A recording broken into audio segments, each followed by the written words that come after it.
Next up at UFC 296, we have a Strikers Delight. We have Alonzo Menifield taking on Dustin Jacoby. Alonzo Menifield, 14-3 overall, 3-1-1 in his last 5. He is coming off the retirement win over Jimothy Crute.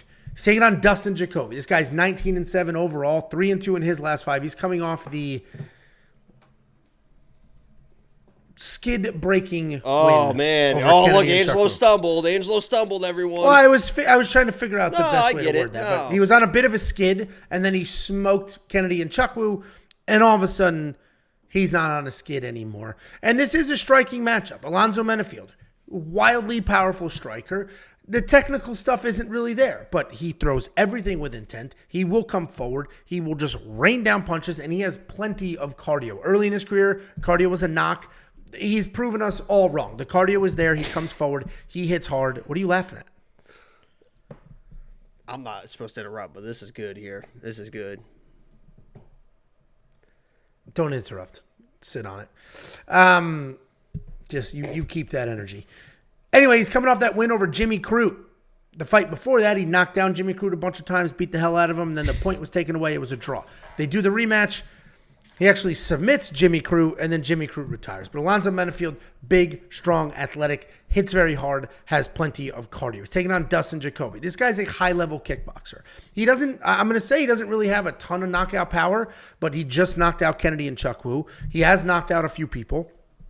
He's got very technical kickboxing. He was a kickboxer, came to MMA, didn't work out that well, left for years. At one point was ranked number 2 in the world, and then came back to MMA, hit himself an incredible win streak, had a 2-fight skid where both of those fights had caveats. I think he beat Khalil Roundtree. I think that was a bad decision. And then he had that loss against Azamat, where he was dropped. That is the one thing that worries me here. I think Dustin Jacoby wins this fight. I just mentioned he's a technical kickboxer. He's got a 60% takedown defense, which in actuality is much better than that number if you watch the fights. And we have a striking fight between two guys. One is all power, not a ton of technique. And then one guy has very, very clean technique, high-level kickboxer overall. I got to go with the high-level kickboxer here. So Dustin Jacoby is going to be the pick. The one thing that worries me, though, is Azamat Murzakanov did drop him. And that was the first time he's been dropped in his MMA career. And yes, that was 2 fights ago. But all of a sudden, that chin might be going. And Alonzo Menifield is not the guy that you want to find out if your chin is still there or not. But Dustin Jacoby is going to be the pick. I have to go with the far more technical kickboxer in what should effectively be a kickboxing match. What do you think, Jakey boy? Yeah, I tried to play the maybe Dustin's chin is starting to go when I picked Kennedy against him. I think I even bet Kennedy against him, and that was a mistake. Listen, Alonzo Menifield is a very talented guy. He has all the talent in the world to actually be kind of a player at 205. He's athletic, he's got striking, he's got good wrestling as well. The thing that holds him back is his corner. I mean, it is Pat Barry in his corner. I don't know if he's still with him, and I pray to God that he's kind of moved on, because Alonzo Menifield against Jimmy Crute should have taken all of 1.5 minutes. It should have taken him fucking 2 fights and a submission win to beat Jimmy Crute. Jimmy Crute was the worst striker the UFC ever seen. One of the worst defensive strikers you ever seen. Just throw a right hand right down the fucking middle and just knock him out. But for whatever reason, the game plan was to like hit him, hurt him, and let's start wrestling him. And then Alonzo's wrestling him in this corner's like, you're doing great, sweetheart. Why are you wrestling this guy? Just fucking knock him out. So that is what's concerning about this fight. Alonzo's got all the talent in the world, but in this fight, I think Dustin Jacoby is probably just going to dance around and pick him apart. Now, this could be a Wellington-Turman situation. Now, Wellington is much more chinny than Dustin Jacoby, but Wellington was looking good, controlling that fight, feeling himself, got a little bit too aggressive, got caught, got knocked out. Dustin typically isn't that guy, right? Typically, he'll point fight, and he'll dance around. He's not the guy that's going to get overly aggressive, but if he does, as you mentioned, Alonzo's got all the power in the world to knock out anyone in this division. But Dustin Jacoby, I've seen him with game plans, execute those game plans, and win fights. Alonzo Menifield, I haven't seen that. So I'm going Dustin Jacoby here. I have him in a little bit of a parlay. Not crazy, because I'm not playing the money line straight up, but I'm going Dustin Jacoby. So.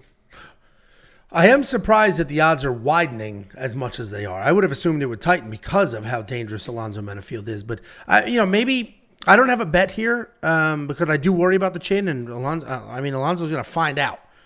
So Alonzo's good. Maybe got good cardio, too. He's going to be around for 3 rounds.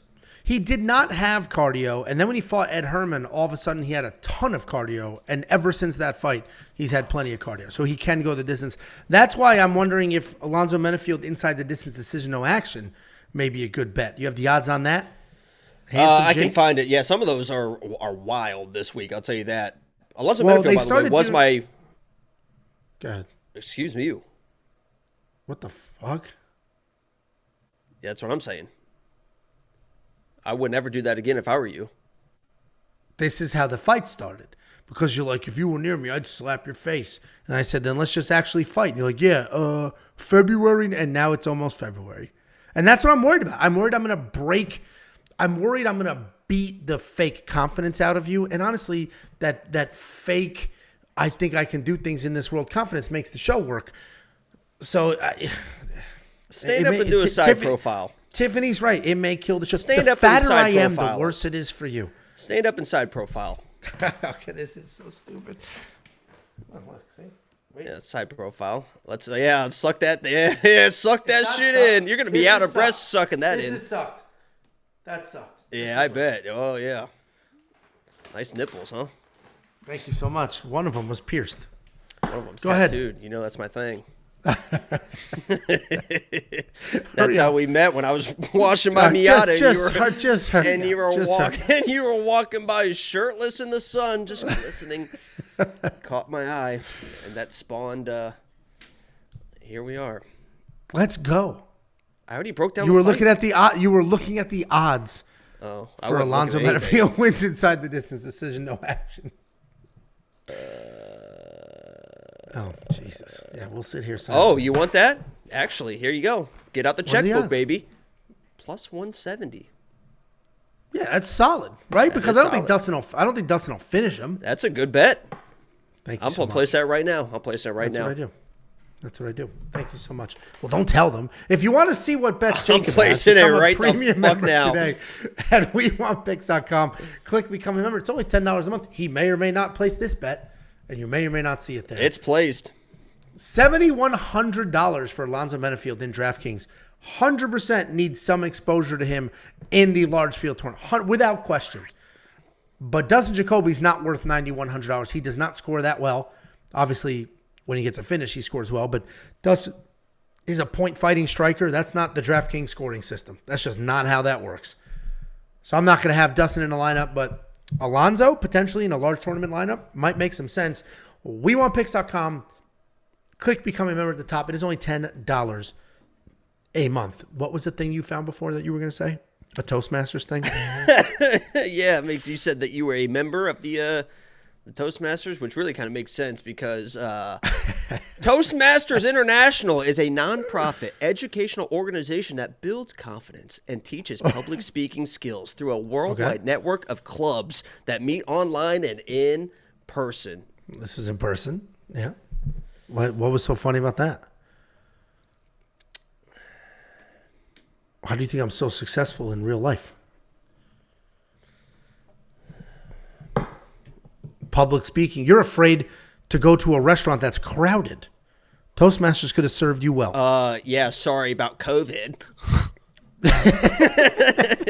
Oh my God, now everyone's going to be like, ugh. Yeah, that's exactly what's going to happen. That is exactly what's going to happen. He's scared of COVID.